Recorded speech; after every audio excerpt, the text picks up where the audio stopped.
you, Steve? Not too bad. Better. Okay. Oh, I'm fine. Rock road. I know it. Knock, knock, knees. Falling apart. Falling apart. Yes. For years.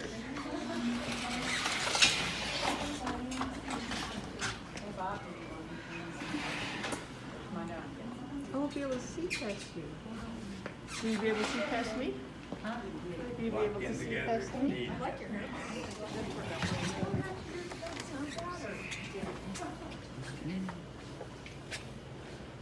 Put my Cosmo back. There you go.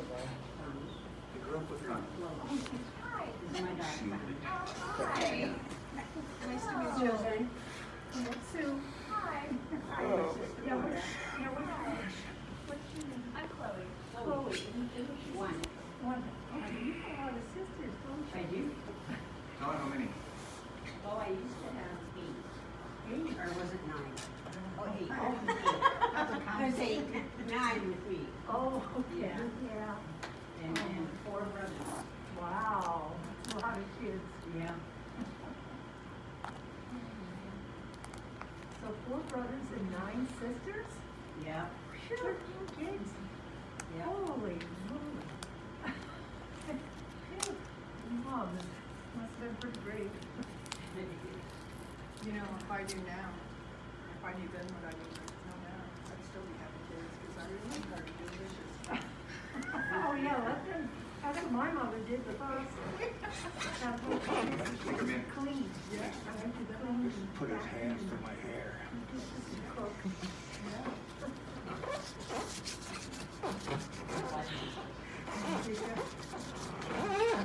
Yeah, I do. I tell you. Get the plates and microwave now. Did you guys all come to sign a petition? No. I thought it was a meeting. Do you have one? Yeah. It is, that's a I do. test. Yep.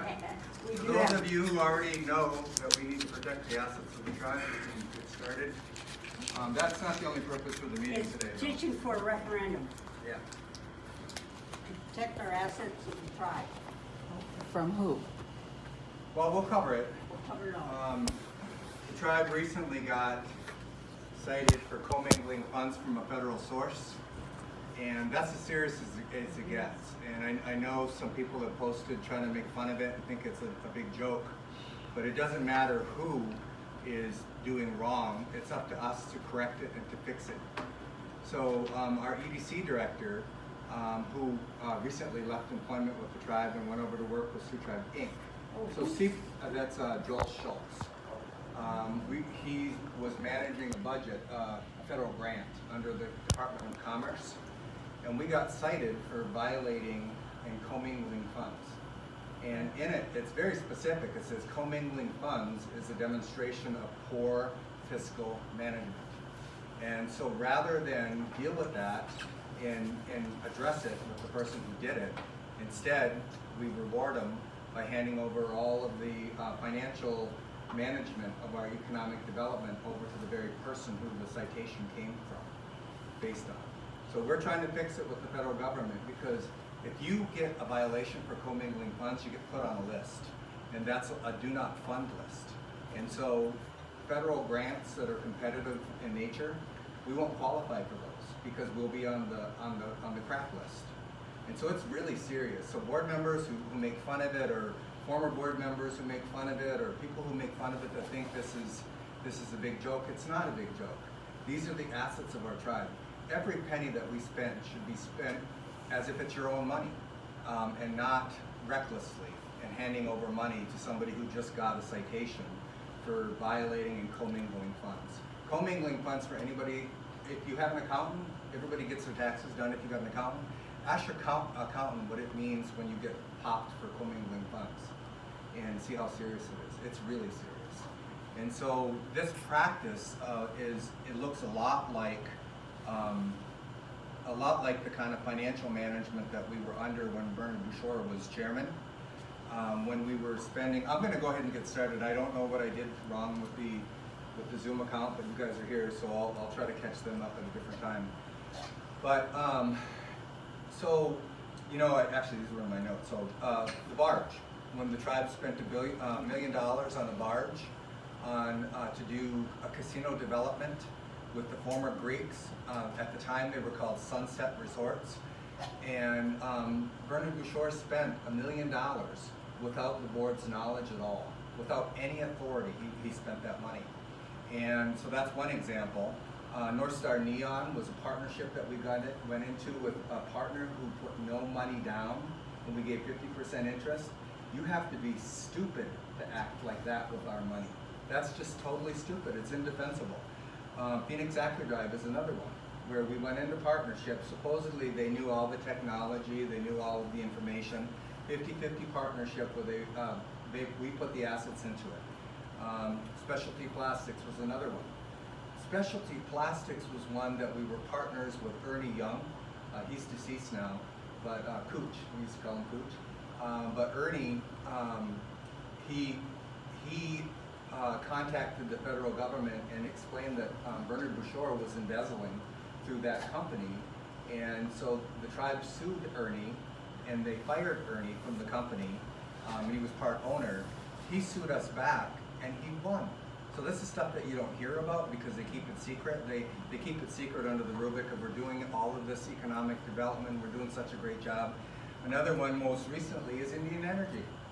Indian Energy, we just pissed away almost $3 million on Henry Bully. So Henry Bully, old Henry Bully is my uncle, and then his son is my cousin. I wasn't in office when this happened. There's no way in heck I would have been that stupid.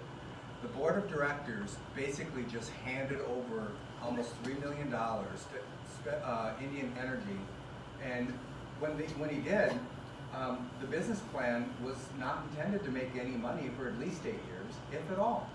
So Henry was honest about it, but obviously he took our board, and so what's going on is some of our board members are so intoxicated with this notion that we're diversifying economic development that they're willing to take a risk with our money.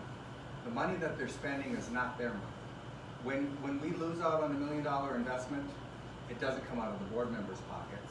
Their salary doesn't get impacted at all. And so they don't have any personal risk at all.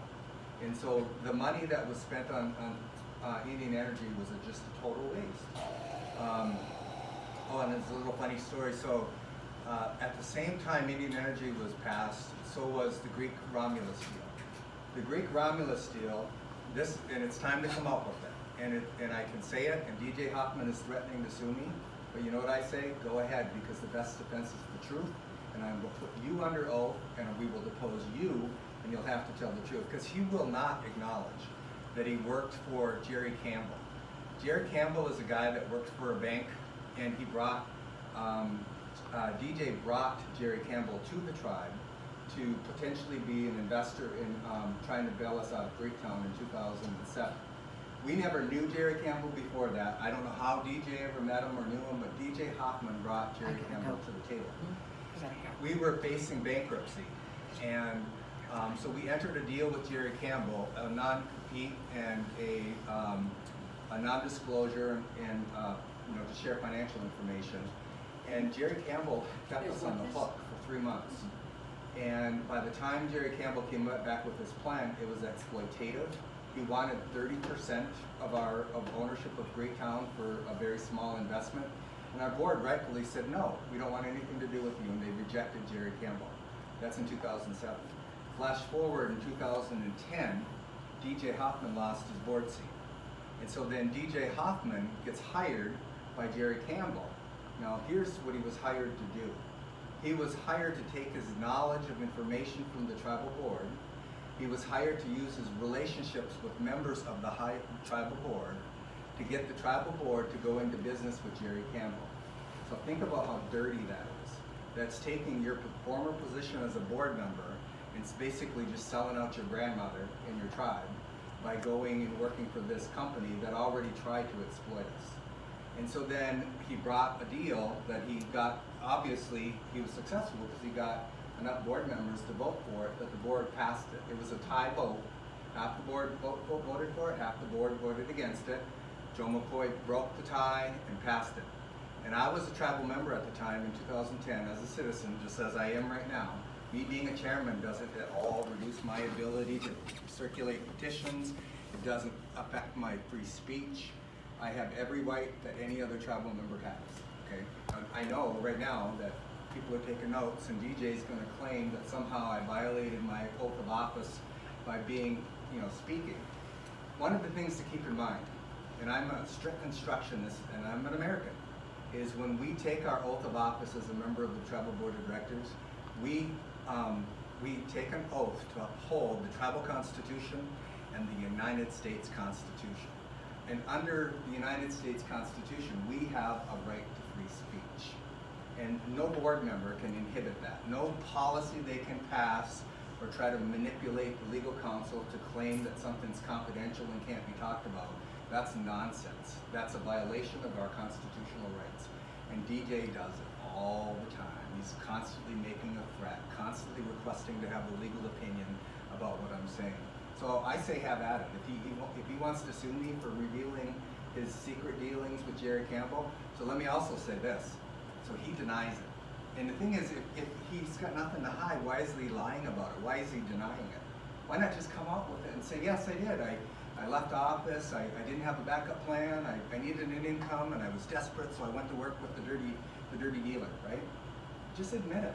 Don't lie to people about it. And so after a session that we had with Jerry Campbell, after we concluded it, we were in the room, and legal counsel was present, and so was Keith Massaway, the treasurer of the tribe. And I asked Jerry Campbell, did DJ Hoffman work for me? And he said yes. Did he make a $50,000 salary? He said yes. So that's the truth. And if DJ wants to sue me, go right ahead, because we'll go into court, and then I will cross-examine him, and he'll have to answer that question.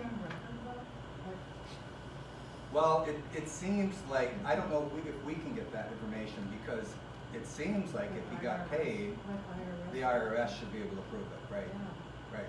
Yeah, so here's the thing is, if he's real serious about suing me, and he's constantly threatening to sue me, then do it, man up or shut up, do it.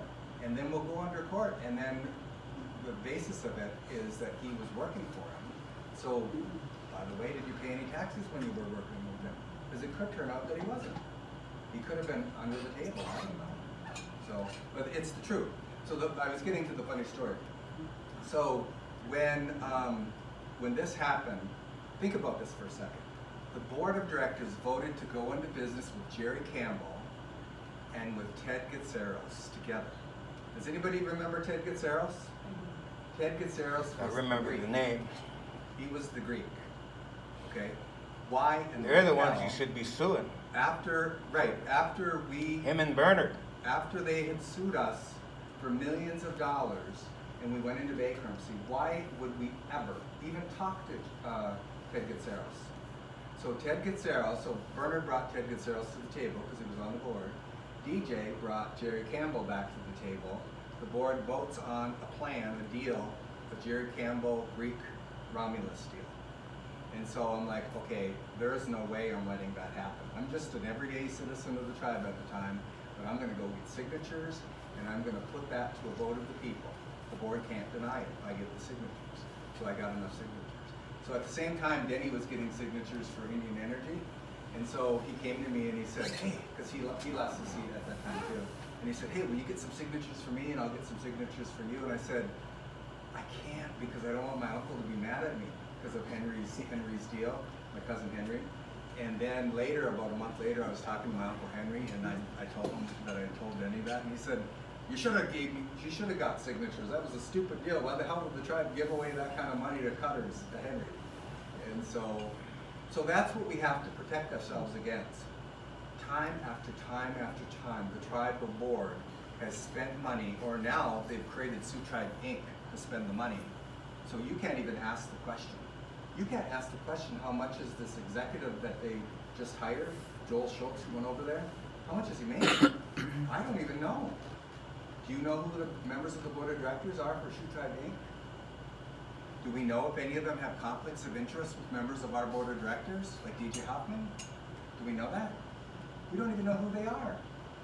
So how secure are we with handing over operations of millions and millions of dollars.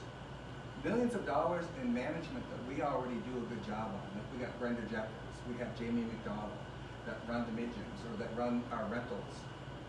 Why do we need them to operate? You know what? I would say, let's go for a month and you won't even feel the difference.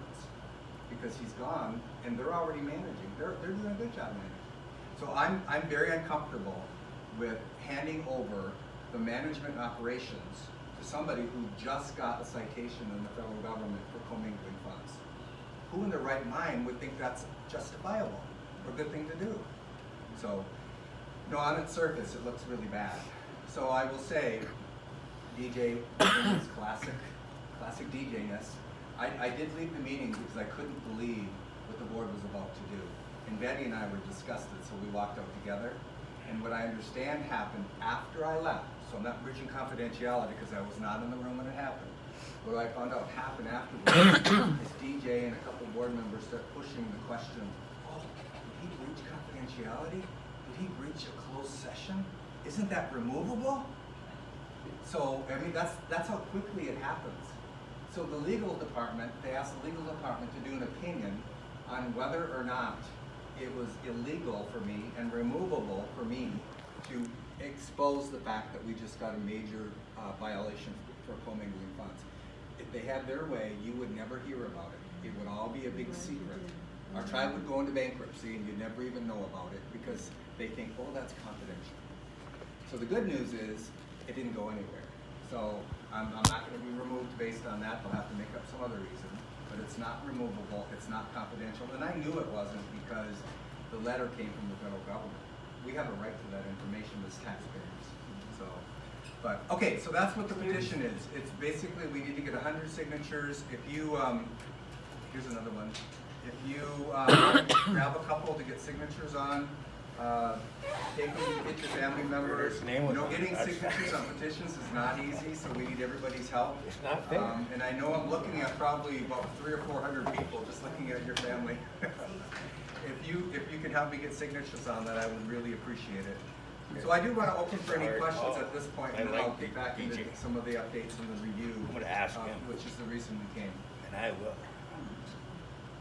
So I also want to say this, and I don't want to make this an attack on Steve, but Steve, can you tell me from your posts back and forth with Nathan Wright, can you tell me who is it that I've been asking, you guys, who is it that I've been asking to overtake the government by physical force?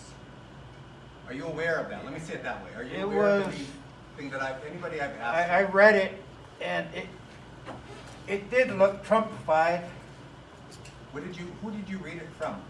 I can't remember right now. Okay. I'll let you know if take me off your block list. Okay, what I'd like you to do, because what we're talking about now is a federal crime. And what I'd like you to do is to contact local law enforcement. I don't live on the reservation, so they don't have criminal jurisdiction over me. But call the tribal, the city police, call the FBI, call the tribal police, because it's really serious. It's not. What I read, it wasn't serious. It was just political. Well, claiming that Political and the real life are two different things. Okay, but claiming that I'm instigating tribal members to physically remove the board members from their office is violence. That's an insurrection. We just went through that at the federal level. It's serious, and we don't play with that kind of stuff. I have never done anything like that. I would never suggest anything like that. And when you do put something serious on it, it just gets laughed at anyway on Facebook. Okay, so I'm going to accept you on good faith that you didn't see me say anything like that. I read it. I just told you. I read it, and I didn't even read all the way through because I know how the tribe operates. Okay. All right. So there's no there. I know Nathan was putting it out there too and trying to suggest it right after DJ left the workshop to talk to Nathan Wright in the hallway about this very thing. He doesn't think I heard him talking to Nathan Wright about this. But there is no way I would ever suggest. I wouldn't be chairman if our election process was corrupt. And so I believe in our democratic process. If you don't like something, get engaged and change it. Betty's a perfect example. Betty came meeting after meeting after meeting, raising hell. There's times when she made me extremely uncomfortable, but and she's a better ally than she is an enemy. I'll say that. But we can change this. If we don't like what we're seeing, get involved, get behind somebody's campaign and support somebody, and change it. Now, that's as much as we're going to say about campaigns, because the election committee has posted on the webpage this claim that speech is somehow under their authority. That's nonsense. They have no authority over our speech. We can't actively campaign for a position, either chairman, there's no chairman seat this time, but for a board seat until after the notice of election. When I say actively campaign, it means you can't spend any money. It doesn't mean that you can't say, I'm thinking about running for the board, or I don't like these deadbeat board members because they don't even show up. You know, DJ hasn't been to a meeting, I think 1 or 2 meetings in over 2 years. He's been on virtual for 2 years. So it's make it up as you go along. So the board did vote, and I do support this. If a board member feels like they might be endangered, we do have one board member who has a medical issue, and I won't go any further than that. So that makes sense. But that board member's mother, there's not a reason for that board member's mother. You know, if we can get to a board workshop, we don't have a whole bunch of people coming to board meetings right now, and the board is stationed up here where you don't really get to circulate, so we're safe. And if you don't feel like you're safe, just put on a mask. The board gets paid $67,500 a year to do their job, and I'll say that most board members have showed up, at least for like maybe the last 6 months. So anyway, that's all we'll see about election, because they're using fear and intimidation, and it happens to be a member of the board's immediate family that just ran for election. That's using fear and intimidation. And I want to also say just one last thing about the election process. Is in 2020, when Austin ran, somebody innocently walked into the Mid-Gym to get a signature. Austin was standing outside getting signatures. Somebody who supports him walked in and followed somebody in, and they didn't actually get the signature. They asked if they would sign it when they come out, and that is technically a violation. But so in the first time in our history, the election committee chair posted on our webpage this violation that Austin did, right?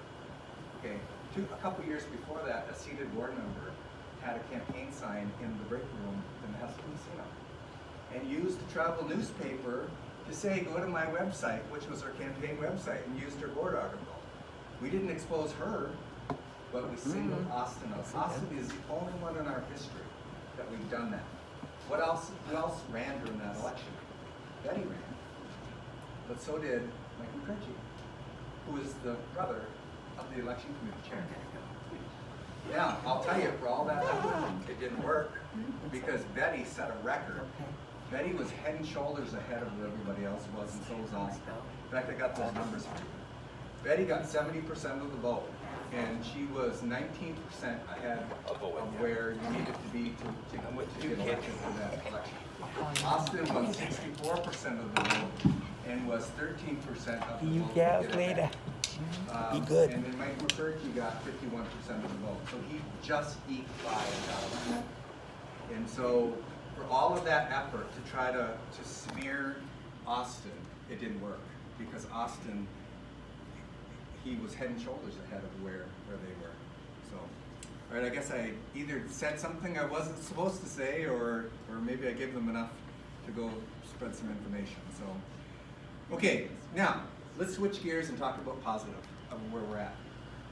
During the pandemic, I have been going after federal dollars, and I know, I can't tell, is that Jennifer back there?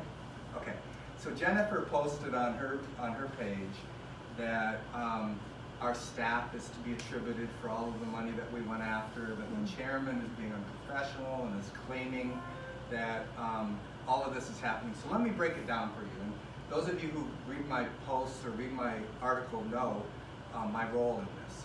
So because I serve in a federal role at a national level, which I've worked hard to get as an officer for NCAI, I have access, and it doesn't cost us anything. And that's benefited our tribe, and that's a good thing. That's not something to play with or to claim it's not happening. So when the pandemic hit, we went after these monies.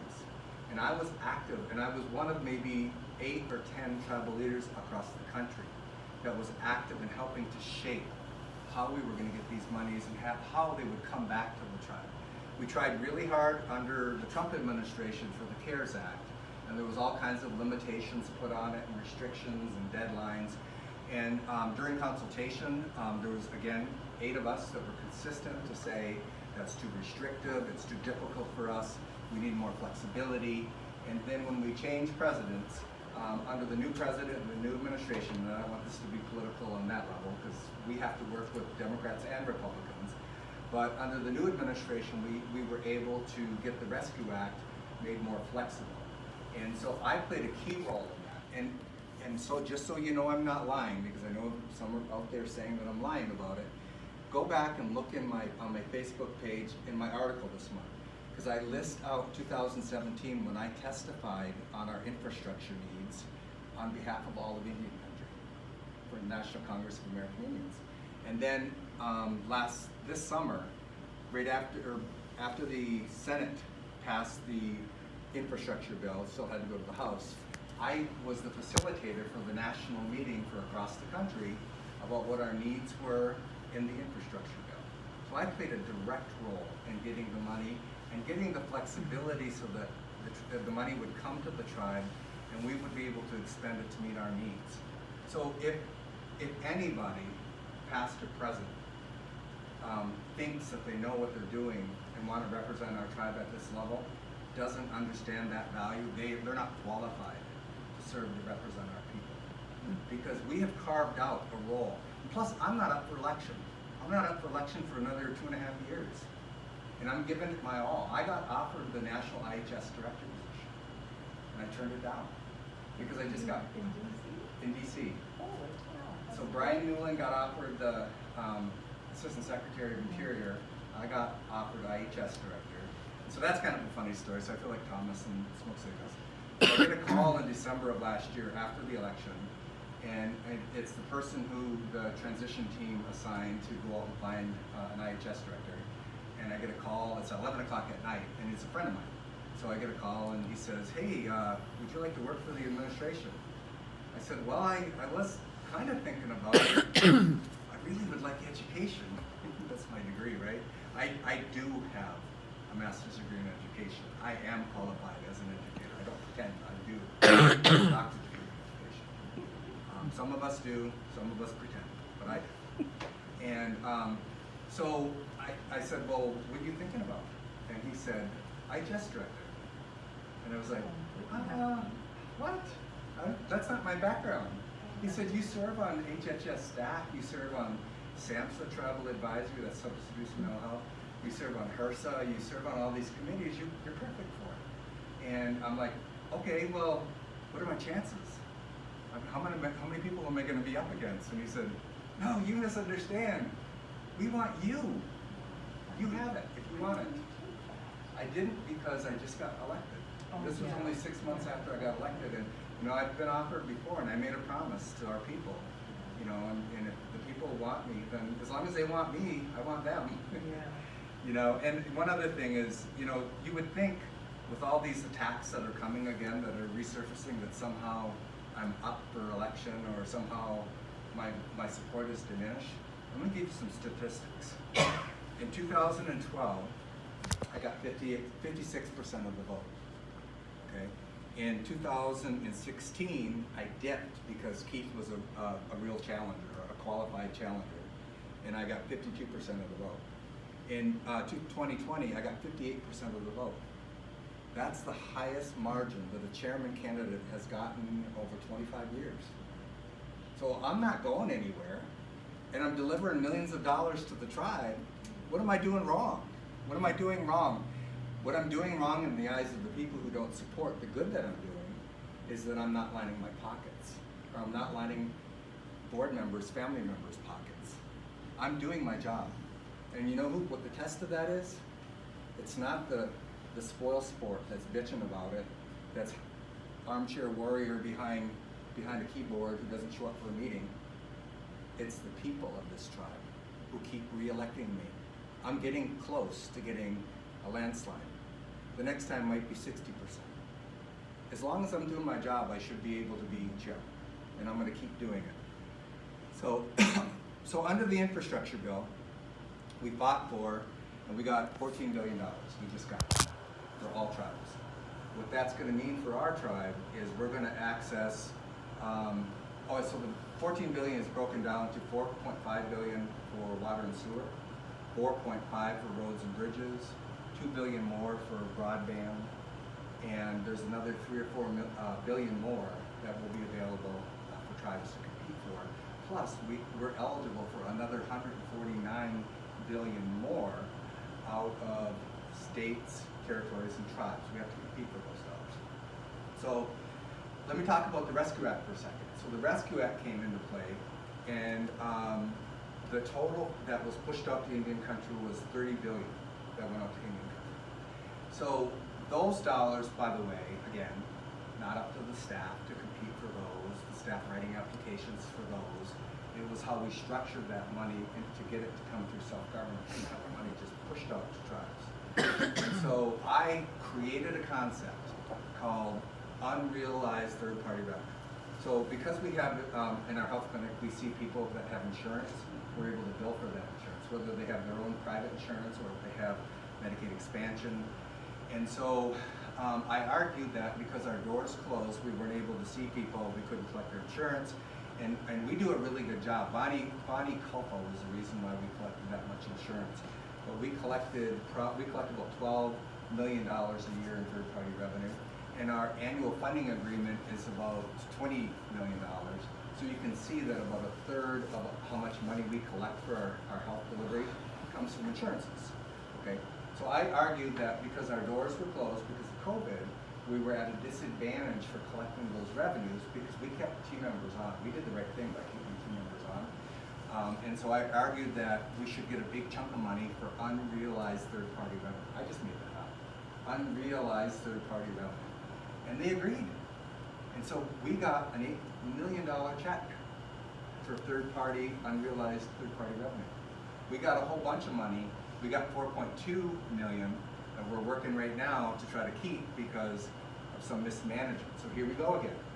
We worked to get $4.2 million in HRSA, Health Resources Services Administration funding, and it's at risk because the health center didn't budget for it and spend it up. I'm optimistic that tomorrow's the deadline, by the way. We've been working through the weekend. We think that we're going to be able to keep every penny. So we rolled up our sleeves, we looked through the legislation, we're applying everything that we spent on it. But so under the Rescue Act, we got a big chunk of money, and those monies again, some of it you had to compete for, a small portion of it you had to compete for. We got a formula amount based on our membership. Now here's a key point. During the CARES Act, how many of us have family members that live outside of the UP? Okay. How many of us love our family members that live outside of the UP? So the CARES Act has no stipulations in it. So everything that you read from members of the board of directors in their unit reports or online claiming that we weren't able to serve the people at large because the CARES Act restricts it, it's a flat out lie. Tribes across the country have benefited their members that live outside of the service area. And so it's it's wrong for them to just flat out lie like that. They chose, the board, the majority of the board chose to deny our brothers and sisters. My Uncle Henry, he's our firekeeper. He's born and raised on Sugar Island. He was born speaking our language. He travels to do our ceremonies. Why is he any less a member than any of us back home? But our board chose to treat people at large as second-class citizens, to exclude them, and then to lie about it. I got a letter from the Department of Treasury that clearly says that it's, are you recording me right now? Mm-hmm. Yeah. Okay, thank you. I appreciate that. But I got a letter from Treasury that makes it clear that there's no restriction based on where you live. And so when they say this and they keep saying it, it's just not true. So, but we pushed hard under the Rescue Act to count all of our members, because one thing that is true is the money that we got in the CARES Act was based on the counts for the people back home on our service area. So that part's true. But it didn't say, because it's based on them, you can't serve them. But in our board members, some of our board members actually believe the lies they're telling themselves, is that, well, it's based on the service area, so therefore we are not allowed to serve people outside. Well, that's a really fuzzy sort of logic step they're taking, but there's nothing in the federal regulations that said that we couldn't serve our people. So the next round, we were able to count all of our members. And so that was the biggest chunk of the Rescue Act funds was based on formula, based on our population. So we were able to use our members from across the country. And so I'm like, okay, I know they're gonna fight it. So Betty and I in Austin held community meetings, online virtual meetings. We had 2 meetings, and we took input from all across the country from people who said, here's what we should do. We listened to them. We had a couple of ideas of our own, but we listened to them, and then the 3 of us crafted a plan, and then I pushed out the plan, and you can see it. It's on my Facebook page. I'll update it, and you can see what we proposed. We had proposed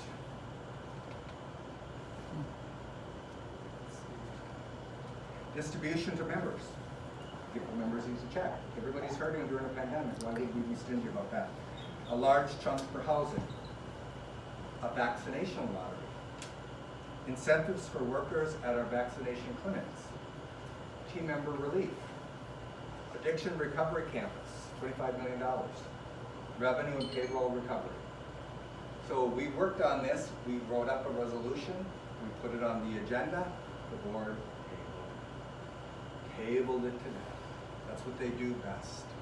Table it to death. And it's like, wait a minute, what's wrong with the plan that we presented? If you don't like it, amend it. Come up with your own ideas. We introduced this in May of last year. Okay? No, we had the sessions in May and June. We introduced it on June 4th to the board of directors. June 4th, June, July, August, September. They had to come up with it as their own idea before they would be willing to do it. But guess what they did? They did distribution to members, large chunk for housing, vaccination lottery, incentives for workers in vaccination clinics, team member relief, addiction recovery campus, revenue and payroll recovery. And we sat back thinking, you know what? That's okay. Imitation is the greatest form of flattery. Okay. It's all right. It's our idea. You want to give us credit for it, but it was our idea, so that's fine by us. Because we don't have any problem with that, because we're just grateful that the money is getting to the people who actually need it.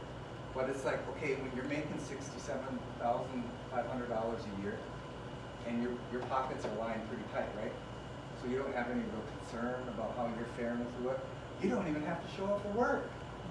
DJ Hopkins been to 2 or 3 meetings in 2 years. So your pay is the same no matter what. So you're not hurting. What do you care? And that's horrible. That's not the way to lead a people. We should try to benefit our people. And so I'm just grateful that we've got Betty in Austin that can help me, because who knows what they would have done with that money. You know, the Fishers relief. I hear one board member talking about, we need to get access sites. It's like, no. So let me tell you about the Fishers relief. Oh, wait a second. Go ahead. With the CARES Act money, the at-large people did not get their equal share. That's right. Because of the lie claiming that the federal government told us we can't use it on our at-large members. And you know what's interesting is people who want support at large, how quickly they forget that. But they claim that, but it's not true. So they said by law we can't give them an equal amount. And it's like, okay, who's telling you that? That didn't come from the General Legal Counsel. It didn't come from the federal government. Because what we tried to do was to catch people up. Because we got a big chunk of money, we said, okay, let's catch the large people up so everybody's treated equally. One of our core beliefs is Indian people. This is another telltale of the people that are fake in their beliefs, fake in their fake Indian beliefs. Because we believe in our spirit wheel that we're all a spoke on that spirit world. Nobody's any more important than anybody else. We're all equal. And if we feel it's appropriate to benefit this person more than this person just because of where they live, their mind's messed up. They're believing something. It's some kind of fake cultural stuff that they learned somewhere else, but it didn't come from our people. Because we believe, you know, if somebody comes to your house, no matter how poor you are, you feed them. You don't turn them away. And what our board did was they turned our at-large members away. And so when we went after these monies, and we got this big chunk of money, and we tried to then treat everybody equal, they still fought against that. And it's not money that's coming out of their own pocket, because they all got $1,000. Every board member got $1,000 in the first round. They got $2,000 in the second round. So they're not hurting. $67,000, add another $3,000, they're not hurting. Add the board retirement pension plan, $2,500 a month when they retire, they're not hurting. So think about it. And it's horrible that they just so easily dismissed. And the people who line up like disciples behind that kind of thinking, that it's okay to deny our own people, that's just horrible. It's unconscionable. There's no basis in our Anishinaabe B'Matzaway to believe that way.